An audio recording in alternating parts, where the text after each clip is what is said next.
Okay, we're on the air, and we're starting our discussion of the second season of The Wire as part of our DS-106, Wire106 broadcast.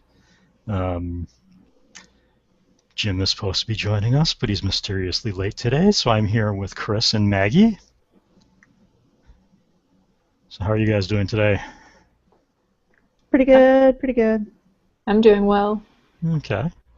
Um, According to our schedule, we're supposed to be discussing episode 2 of season 2 today, but we actually never covered episode 1, so we should probably touch on that a little bit. Um, One of the things they talk about in the series is that the opening scene of each season serves as sort of like a metaphor of that entire season. So in the opening scene of this one, we had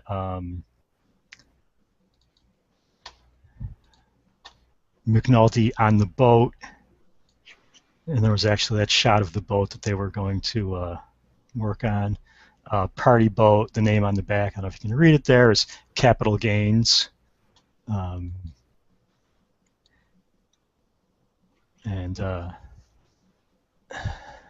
they're in a shipping lane, they're having engine trouble. The police want to tow them to the docks, and someone who's probably running the party sort of pays them off to tow them someplace else so they can party on this boat into the night. And that's basically the opening scene there. And before we start, we were talking about some of the ways that might be a metaphor for this. What do you two think about that? I just see it as another case of corruption. It's corruption on a small scale. It's a bribe. And yes, it happens every day, but you let in a tiny bit of corruption and you just open the door to even more of it. And so it's the beginning of seeing it in a different element, in a different habitat, if you will. It's not the Barksdale crew, it's not in the courtyard, it's not dealing drugs, but it is corruption. And it's a tiny, tiny crack. The door has been opened, and I think we're going to see a lot more of it streaming through the door. I think the crack in the door is going to get a lot wider. We're going to see a lot more corruption in the coming season. Yeah, and I think it just reiterates the themes of money and power and how that's, they go together and that's what people are after. That's what some people have, and it is just showing how things run on that it isn't by justice or, some good system. It's just who has the most money, who has the most power, and that's who gets to make the decisions.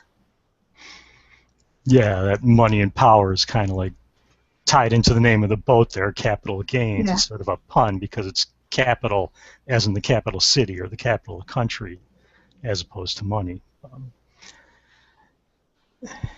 Yeah, and there was also a thing I noticed in there as well when they were on the boat. The two police were talking, looking at Bethlehem Steel, an abandoned building there, and how one guy said his father worked there, the other one said his uncle worked there, and both of them were laid off in the early 70s. And what I took from that is there's a family thing going on there.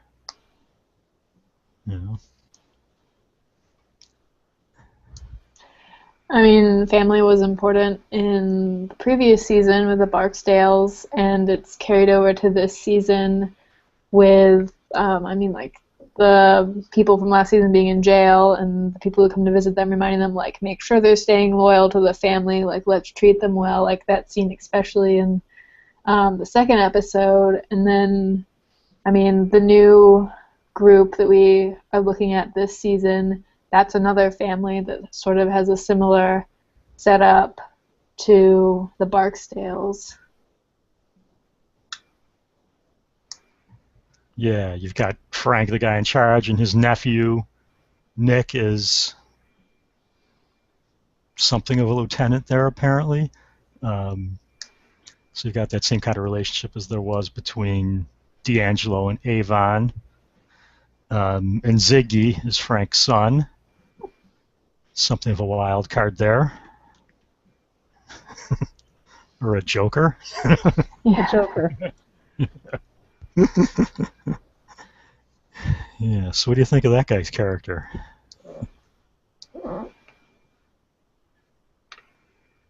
Ziggy, he's the comedic relief, isn't he? He's the character we all love to hate. The guy that can never quite get it right, that always has big plans, but in the implementation of them never quite seems to work out. That first time that we see him go over to White Mike, he's not even all the way up to the corner yet, and Mike is already saying, no, Ziggy, no. Whatever it is you're going to ask me, no. You screw it up the last 2 times, no, I'm done with you. And every single person that he approaches is like that. So he's burning the bridges. Yeah.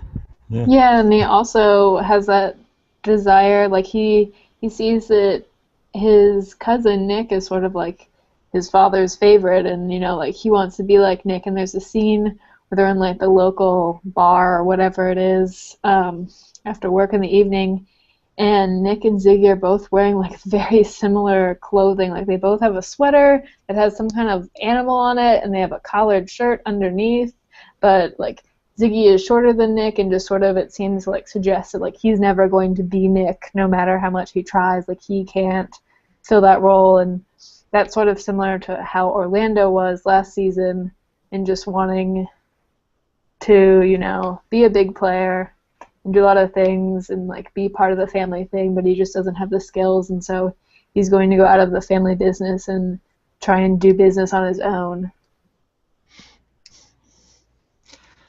Yeah, and you kind of get the sense that's not going to work out for him. Yeah.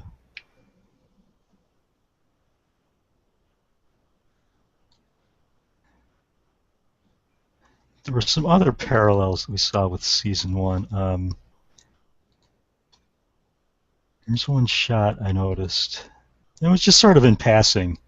But you see Avon in prison, and there's that chessboard in front of him. Like they talked about chess as a metaphor in the first game, and it's still there. Like the king is still the king; he's still the boss in prison there. I like that. It was like just a little thing in passing, and the camera moves on to something else, but it's like a reminder that's there.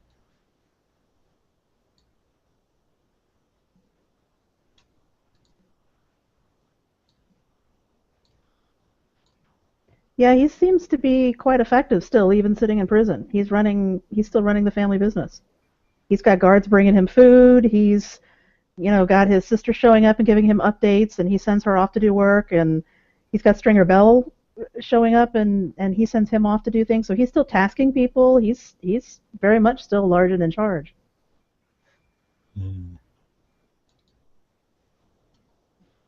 There was another shot of them in prison that I captured, so I'm going to share that.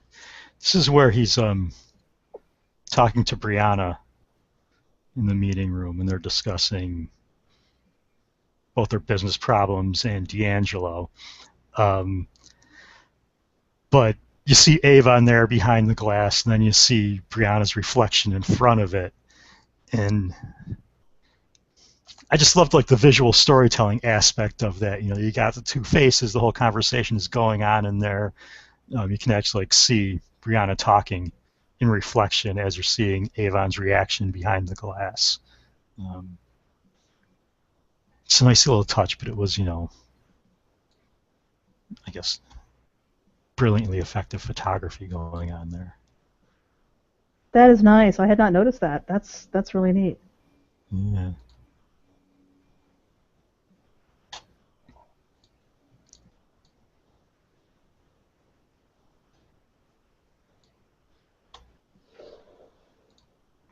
Yeah, in the second episode, they also, while we're talking about them being in jail, we also see how Libe's doing and how D'Angelo's doing, and Libe is sort of seeking out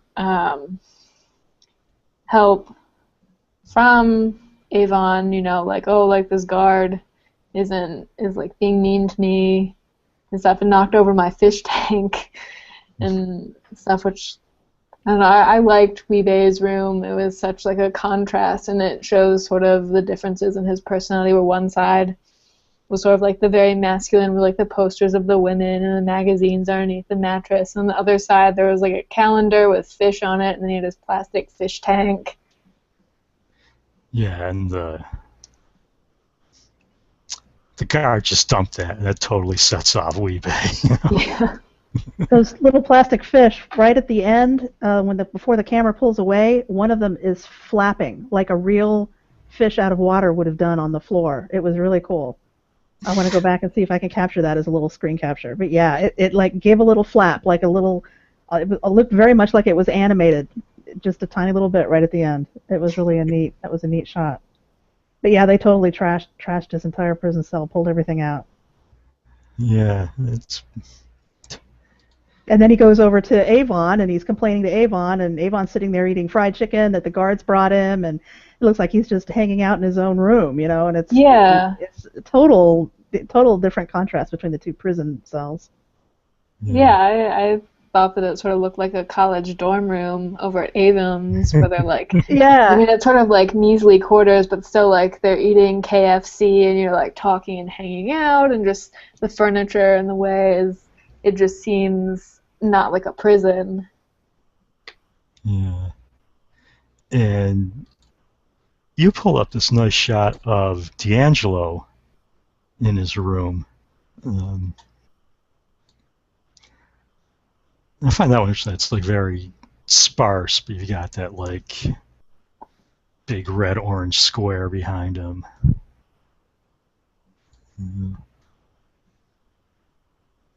Yeah, to me, he sort of seemed like he gotten younger and lost a lot of like his professionalism. Like his hair is longer, and I don't know, he just looks like a kid who's been sent to his room in this scene. And I mean, when they like close up for the night and his friend leaves, D'Angelo doesn't really care. He just like goes on listening to music, and it seems like he's adjusting to this life and seems to like it. Whereas Avon and Weebay are trying to figure out how they can make it, work to their needs. Yeah. Well, D'Angelo sort of said he wasn't built for that life, so when he was in prison before season 1 started, he said that was like the only time he could breathe. Yeah. Yeah.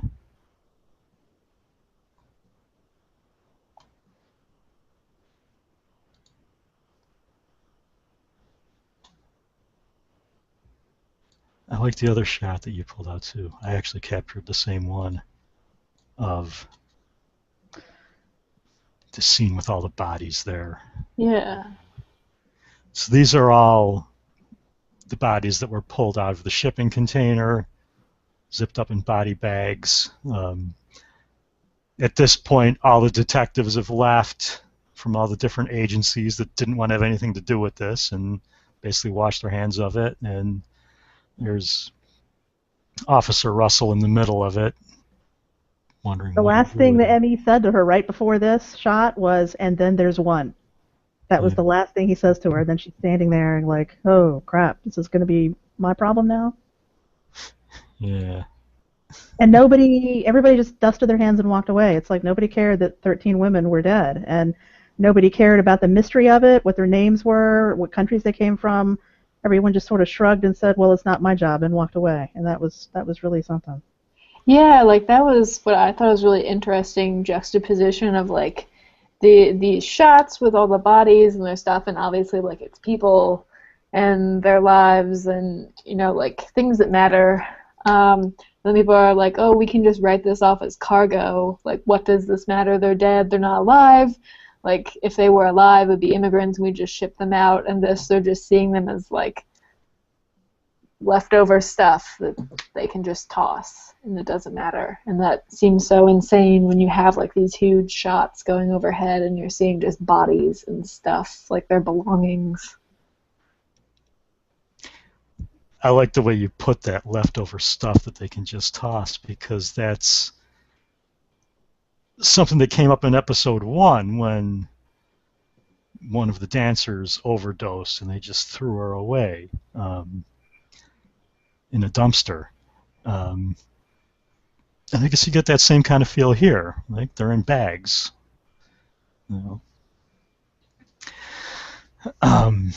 They're laying in bags right next to their own bags. I mean, there's no difference between their own luggage and themselves now. They're the same. Yeah. It's just a pile of baggage, human baggage, and then the baggage that they brought with them. Yeah. Yeah. Um, but it says something about the official attitude towards things, because we have in episode 2, there's these discussions going on back and forth between all the higher ups in the police departments about who's actually supposed to take care of this, who has jurisdiction. First, Rawls puts it off on someone else, and the entire department's cheering for him. The man is a god, they said. And here's Jim. He's muted, though.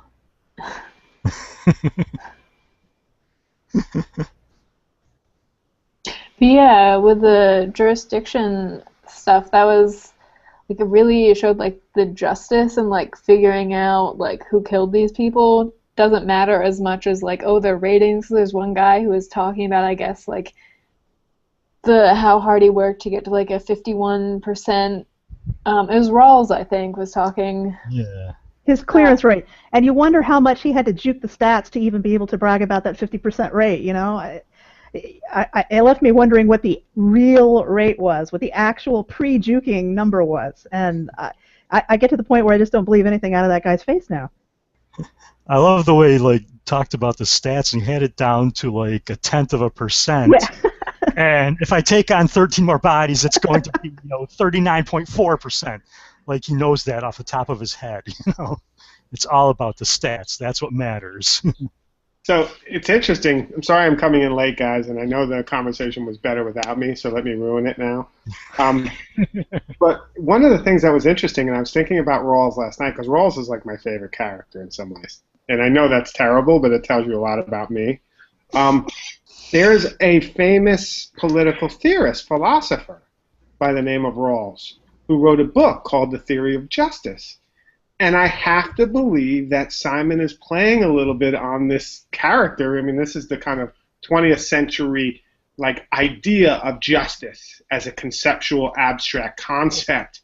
And you've got to think that he's playing with that idea of Rawls as a last name, because every time I hear Rawls' name, I think of that book and of this kind of definitive philosophical vision of justice, and how unjust Rawls is in The Wire just makes me laugh. It seems like it's a constant ongoing joke, but I don't know if anyone else picked it up or if I'm even right, but I can't stop thinking about it. Yeah, I hadn't heard of that one, but that's good. I'll have to look into it.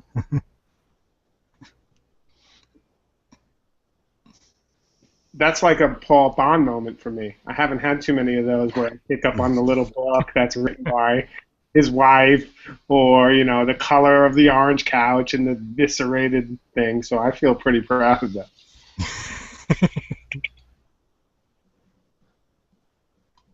Well, then you missed the earlier Paul Bond moment where he talked about the target on the floor of Sabaka's office, and how the square of that frames people, and it almost forms like a target on them.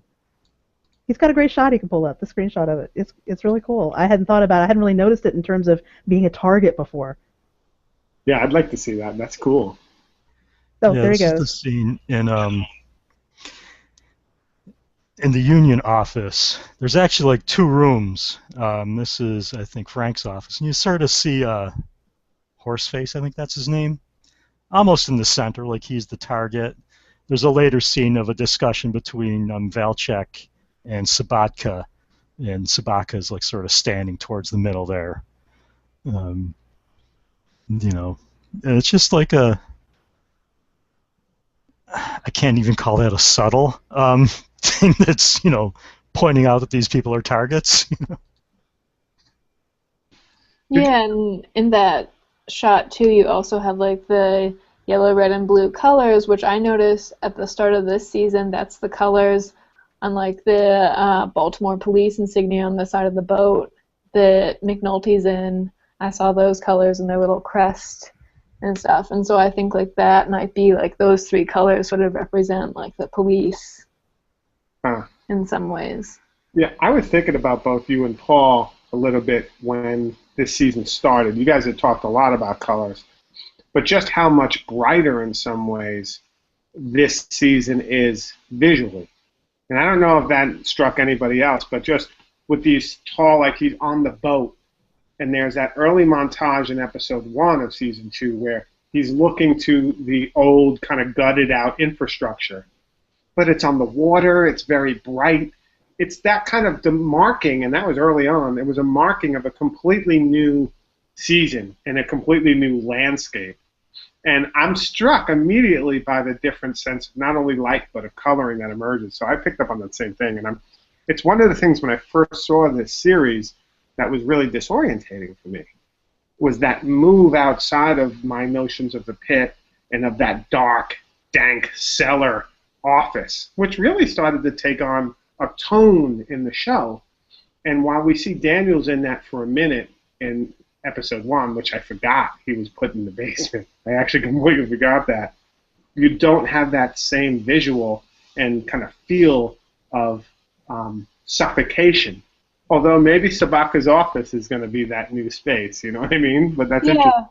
Well, there's also, I think it's the end of episode 2, I don't know, I took a screenshot of it, when Valchek has like gathered his group together in that abandoned building that they're going to set up an office in, and it sort of has like this weird like recent like Batman movie kind of look to it because it's like dark and like there's this gang of them standing in this building, and that sort of seemed to be like the new place that they're going to set up shop and start investigating the new targets. Yeah, and it's like so run down in there. It looks like a place where Bubbles would be hanging out, you know? And each person is their own little island. Nobody is standing next to anybody else. Nobody identifies with anybody as part of a team or a group. Everybody is just their own thing. And that shot right there, if you look at it, there's no technology in there. That could be from the 30s or the 40s or the 50s. That's a timeless shot right there. That's a really good point, or a series of points. And the fact that we're starting over again, right? Like, there's also that. Like, with this season, you know, if Season 1 ran its whole cycle, and by the end, we're back in the courtroom, and everyone's dejected and exhausted and defeated. We have that beginning now. Like, you can feel the beginning, and it's another case. And I wonder if after, you know, season after season, episode after episode, that starts to lose a little bit of its magic, right? Like, the idea that here's another case. Ho-hum, here we are again. Exactly. Like, we actually ourselves get pulled into that notion of the quotidian work-a-day notion of the show, interestingly enough. Yeah, I noticed another thing that sort of changed is that in the end of the first season, we saw that the couch was now black in the pit. And then I noticed in the start of season 2, Bodhi, who's sort of the leader in the pit now, and like the guys that are working for him, they're all wearing black, which sort of matches the color of the couch. And we have a new season, and it's winter, and so like there's those subtle changes that sort of affect like familiar landscapes. Black is the new orange. Wait, isn't it? No, anyway. Well, there's also that moment of education again, like where Bodhi is doing what Dee did. Right? Like, this is in episode 1, I think, of season 2, where he's telling the guys, you know, what are you getting mad? Stringer knows what he's doing. You know, stop overreacting. And that's coming from Bodhi, who's the one who threw the bottle at Wallace's head and cut him open. And that's exactly the speech Dee gave to him. And so, again, that parallel back to the education, for better and for worse, of these characters, you know? Yeah, and then there's where Bodhi gets in trouble with Stringer because he didn't calculate something correctly because there was like the detour, and him getting yelled at that like Stringer, like when they're all back in the funeral home and like the group that traveled is all in separate rooms and Bodhi's sitting in a room with a dead body, like which I don't know, I took it sort of like a symbolic like, oh, like Stringer's really upset at you. And that sort of reminded me of when Wallace was helping the kid with his math homework, and they're talking about, like, oh, like, you miscalculate, and, like, you're going to get fucked up. Yeah. And the other two with the flowers behind them, right? The two guys who were like pulling apart the car and they come and then these two big flowers. It's like, what? What a haunting set. And that's a really good point about how the sets define the season two. And not only the different set of the ports, but the different set now they're in the funeral home. And another scene I really kind of was struck by in episode 1 was Bodhi coming back. And it seemed strange, but his hair was different. And I don't know if anyone noticed, but he had a completely different hairdo. And I kept on saying, wow, like Bodhi looks different. He's emerged. He's evolved. And I wonder if I know these characters or feel like I do so well that I'll pick up on his different hair, but I won't pick up on when Antonella, my wife, got a haircut. Like, so I'm like so deep and locked into this show that I'm noticing things that I just don't normally notice in everyday life. And maybe that's because how closely we've been reading it. The other point I wanted to make on that, see, when you block me out of a conversation, I can't stop talking. I want in now. Is the moment when Herc is talking to Greggs or to Kima, and he's like, you know, I'm getting a newfound respect for you black people, right? Like, these white boys don't know how to deal drugs. They give me all the information, and he talks about affirmative action for white drug dealers. And there was that crazy moment where he was actually Herc, who was a hard character to like in season 1, is starting to have a turnaround in season 2. And he's starting to be kind of a compelling character in different ways, but also comedic in some really, I think he was in season 1, but I found that whole affirmative action moment where it's kind of turning it around and having fun with questions of race and being able to joke about things like race in a TV show, and something, as we know right now in our cultural moment with Ferguson, is so explosive, particularly around police and particularly around the question of institutions in that structure. I just found like some of the things they say on the show as I'm watching them come in, I'm just like, you know, this is crazy stuff. And this is really also hitting on a pulse of a culture that's not always comfortable with a lot of these ideas. I just found it was a throwaway line, but I found it so interesting and compelling in some ways, not only for Herc, but for what they were arguing. It's just nuts. Yeah, like I almost wondered if like that was going to say something, because now they're dealing with like Eastern European guys, and those are sort of like the criminals of this season that they're after, and I'm wondering if, you know, like Herc saying like, oh, like these white drug dealers, they're like not hard at all, and here we have, I don't know if like the Eastern European group is going to like disprove that, or, you know, be much easier than Avon and his crew. Well, I was really struck by that. I think you said it at lunch, like the move between, right, this could have been another season about the, you know, stereotype black drug dealer and the stereotype white violent cop. And you saying it's moving out of that. Like, it's trying to move out of a place that we're not comfortable with. They're still in the scene, but it's not all about Stringer Bell and Avon Barksdale. It's now about these kind of Greeks and these Polish, you know, dock workers. And like you're starting to get a broader swath of the culture of Baltimore from a different vantage point. You know, and this vantage point is the harbor, is the water, is the port. And I do love that idea. I love that this season and this complexity of the show is now taking yet another jump. And what that means and how we follow it and how that helps us understand Baltimore even more in depth, because the argument about The Wire is always that Baltimore is the main character. You know, and all of them are playing roles within this story that is Baltimore, which hopefully is abstracting out the story that is America in, you know, post-industrial world, so, or post-9/11 world.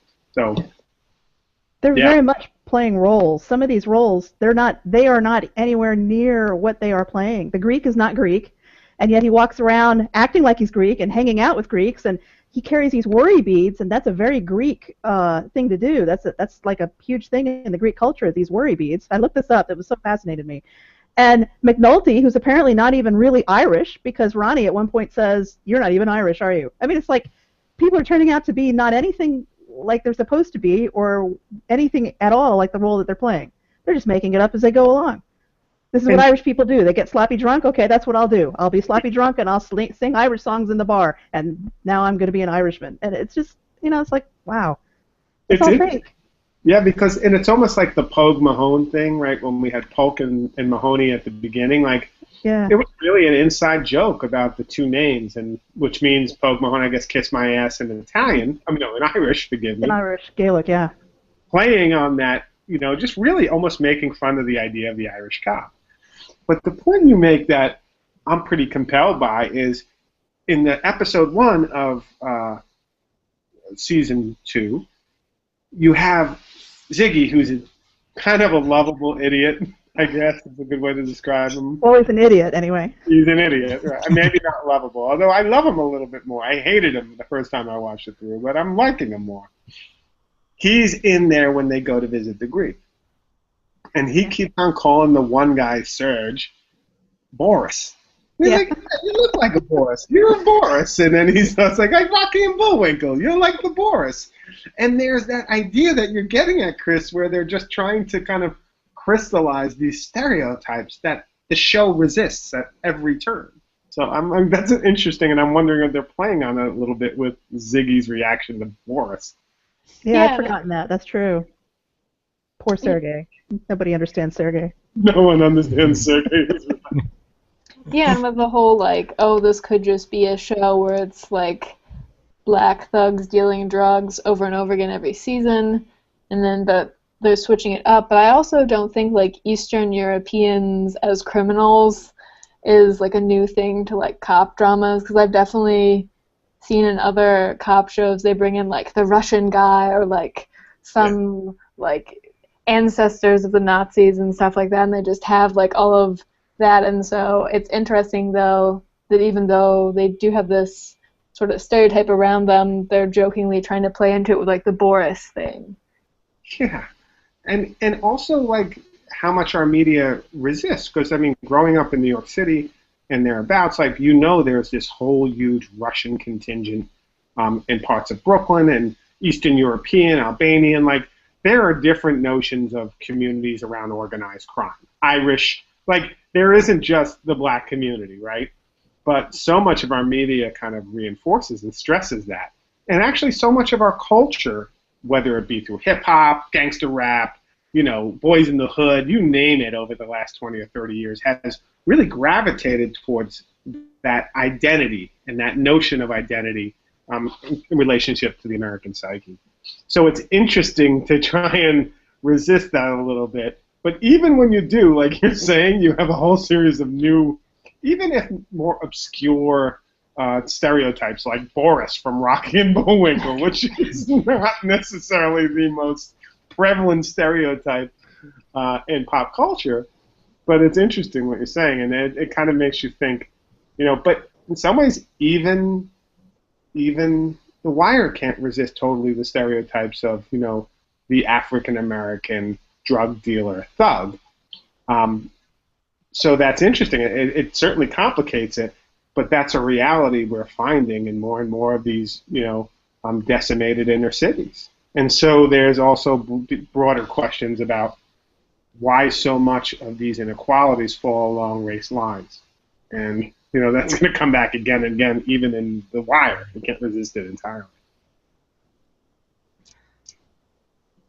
I think that idea of a stereotype, they do kind of challenge the idea of an African-American thug, because, you've got Stringer, who wants to be a businessman, and he's obviously very intelligent, and then you've got Weebay with his fish, and Avon's got this fierce loyalty to his family. So it's not one-dimensional stereotype, at least, there. No, and I actually agree. And I think the point maybe that Maggie was making that I was struck by is that it wasn't just going to only focus on one group, right? Yeah. Because even if I agree with you and I reinforce the complexity of the characters being drawn, but there could also be a kind of a highlighting of one particular type of crime by one particular group of people, right? Which this show will resist. But I just think it's hard not to focus on it because it's also a lot of our kind of fascination and what we're drawn to, I think, as an American kind of psyche, right? Like there's certain things we're drawn to, and it's that concept of just think about gangster rap. Just think about the hip hop culture. Just think about how much of what was Italian American gangsters, right? The mafia.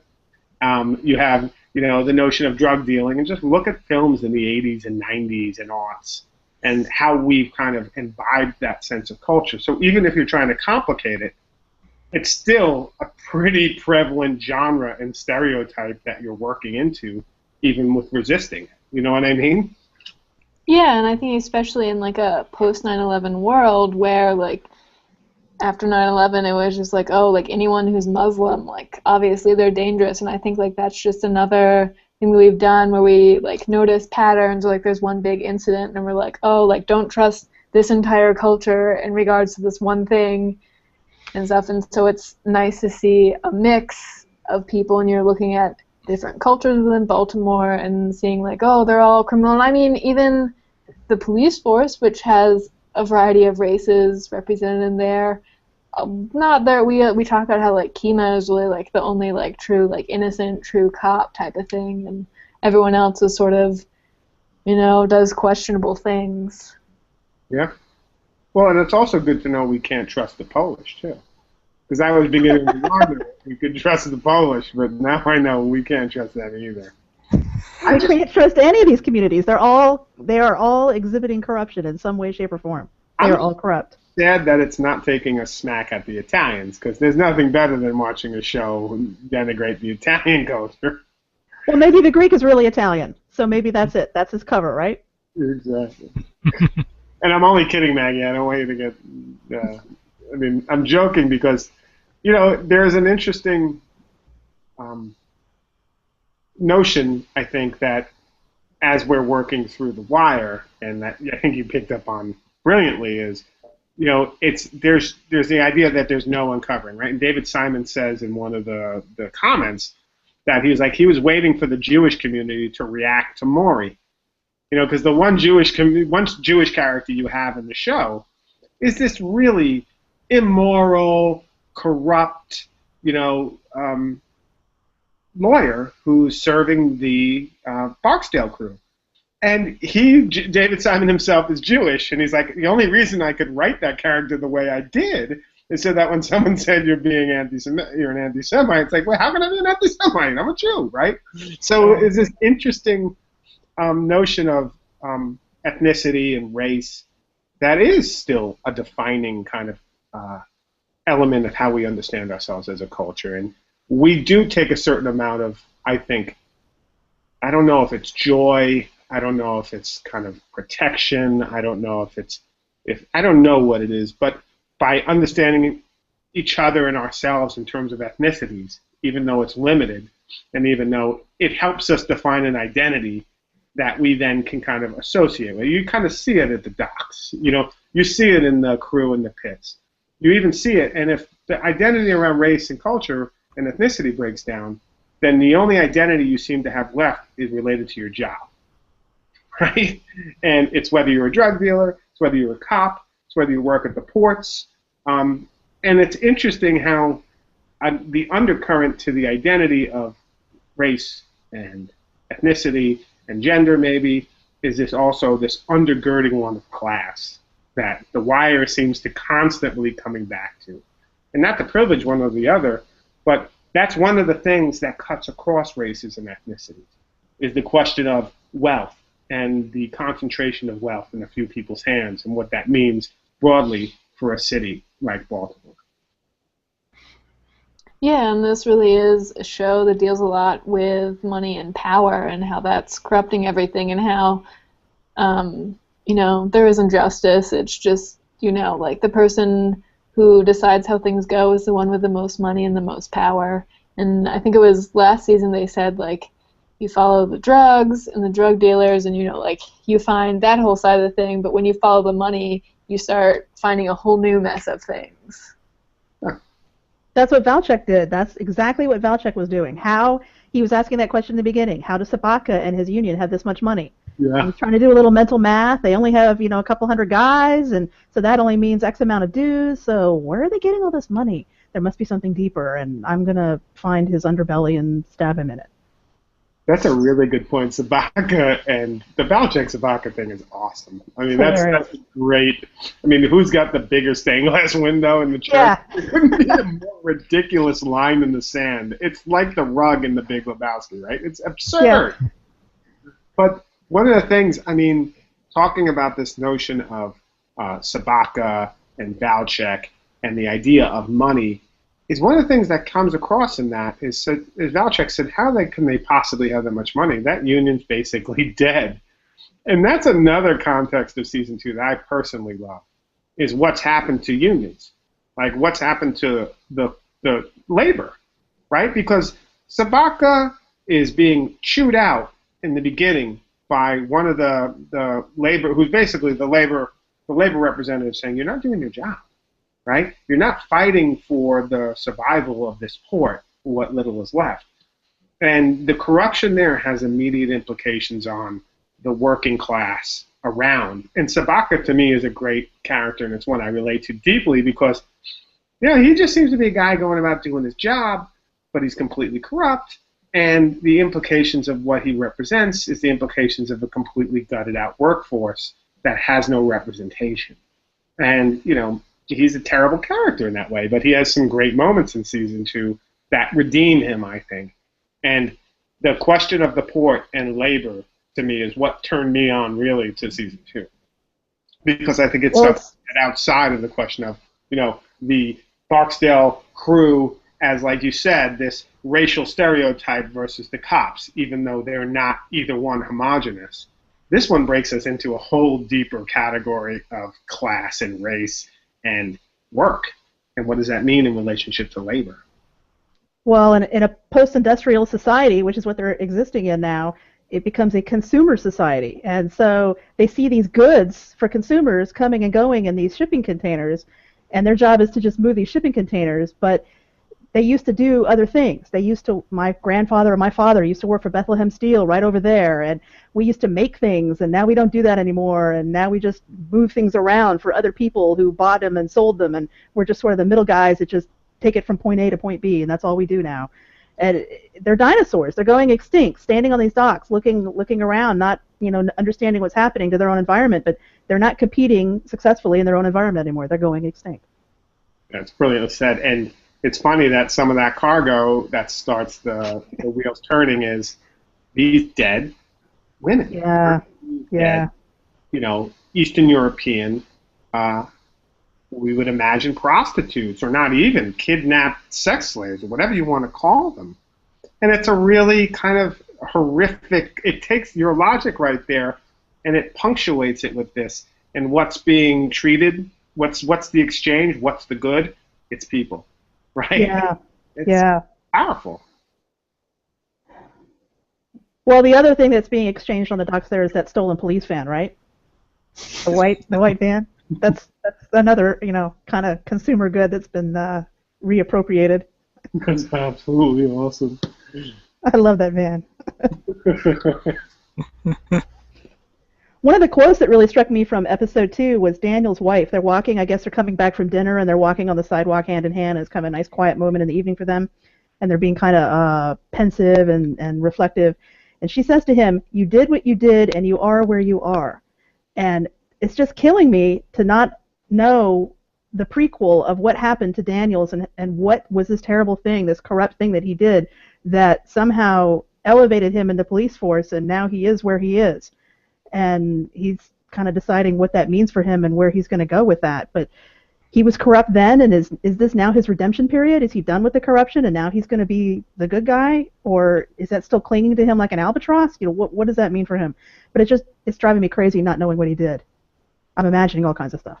Well, I think that's a good point you bring up. Not only the quote is great, because that defines a lot of people at the beginning of season 2. Like, we find them where they are, right?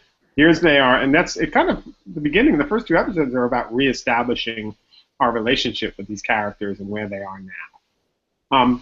But the other thing you mentioned that I'm very interested in is that strand in the narrative about Daniels, and his presumed corruption around money, that is never, ever really fleshed out.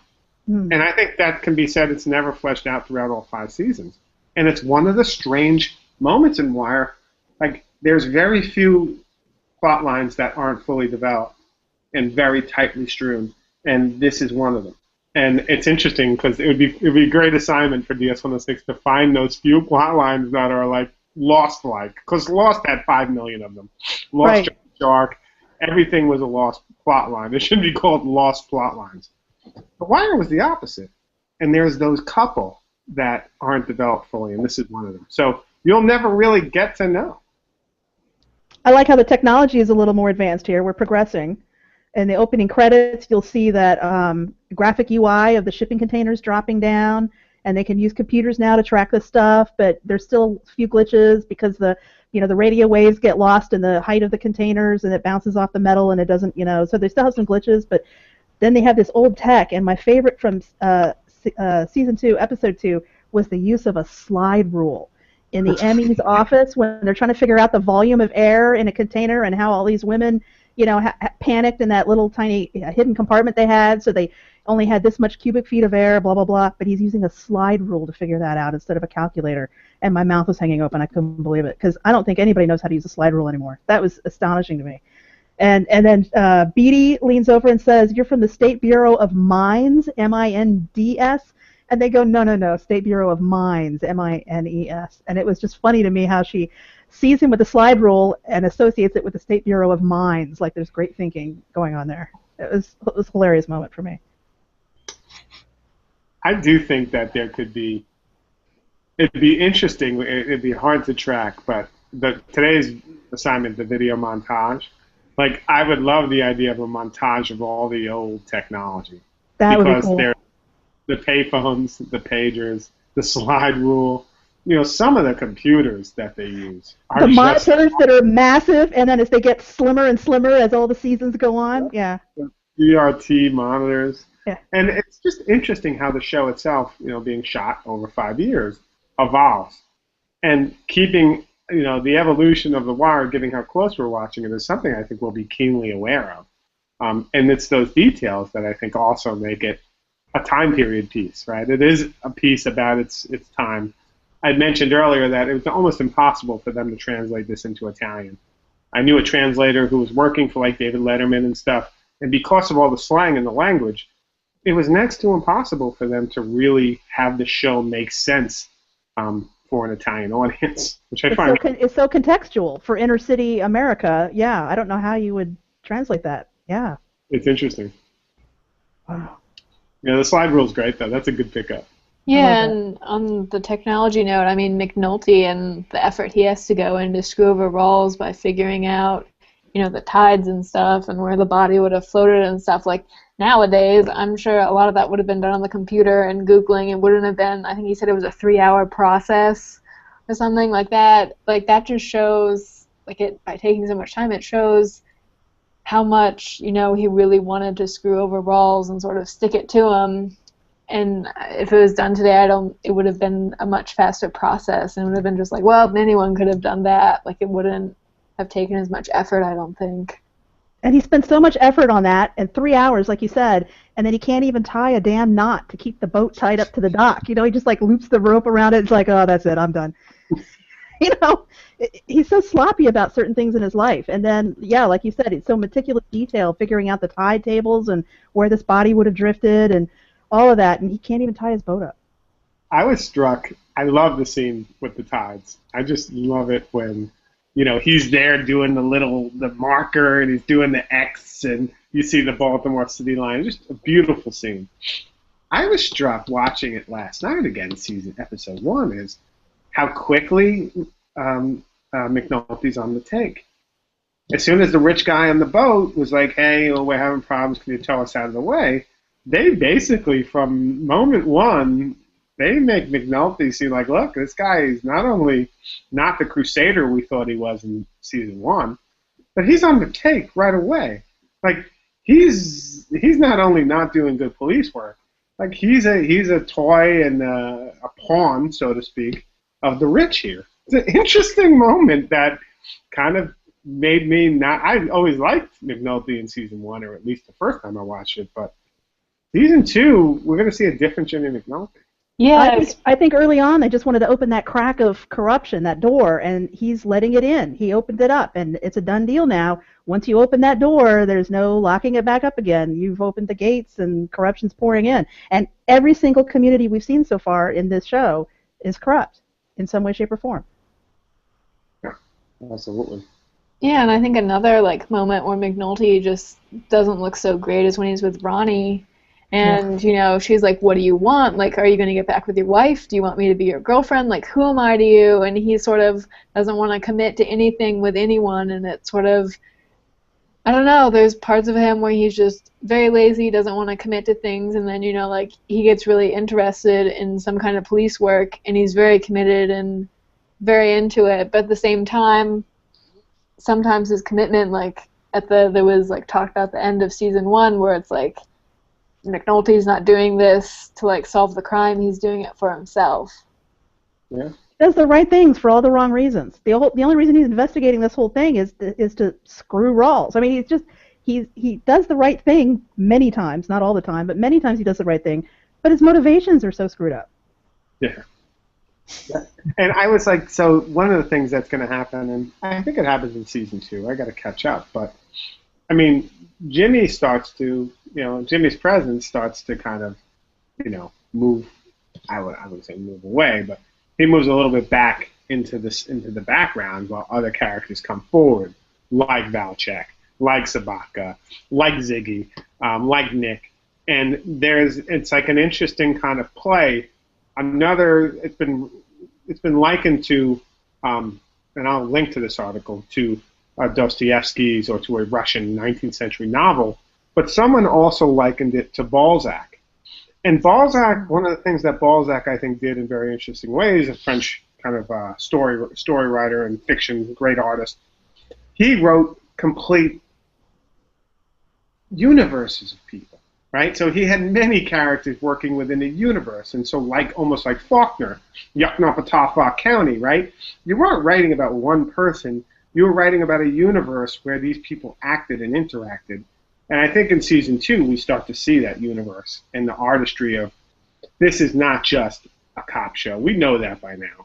But more than that, it's a universe of Baltimore about the interactions of all these different people and all these different kind of walks of life, corruption, as you said, because that's at the heart of it. But there is an interesting kind of relationship between the movement in season 2 to a much broader universe of interaction and of narrative than we've seen even in season 1. See, I always like these big ideas. They may not make sense, but I always like, Balzac, universes, the French. If you're not quoting the French, then what the hell are you doing?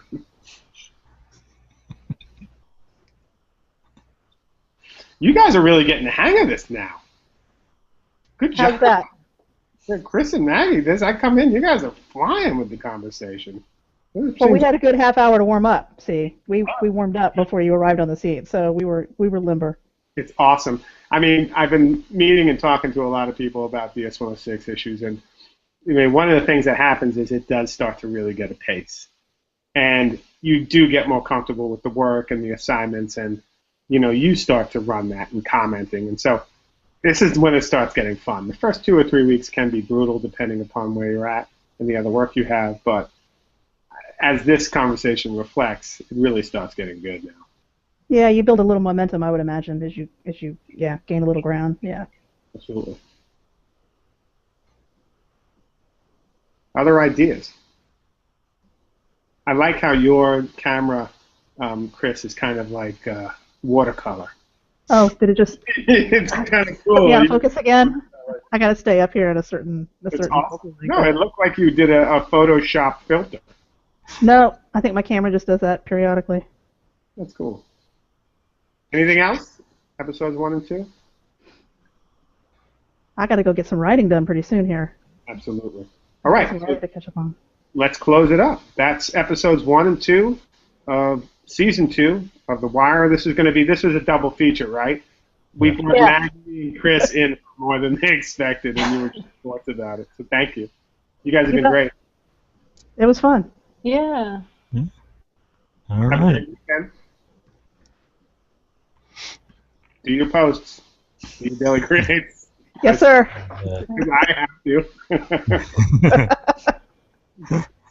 Awesome. All right. All right. Bye-bye. Catch you later. Bye. Yeah.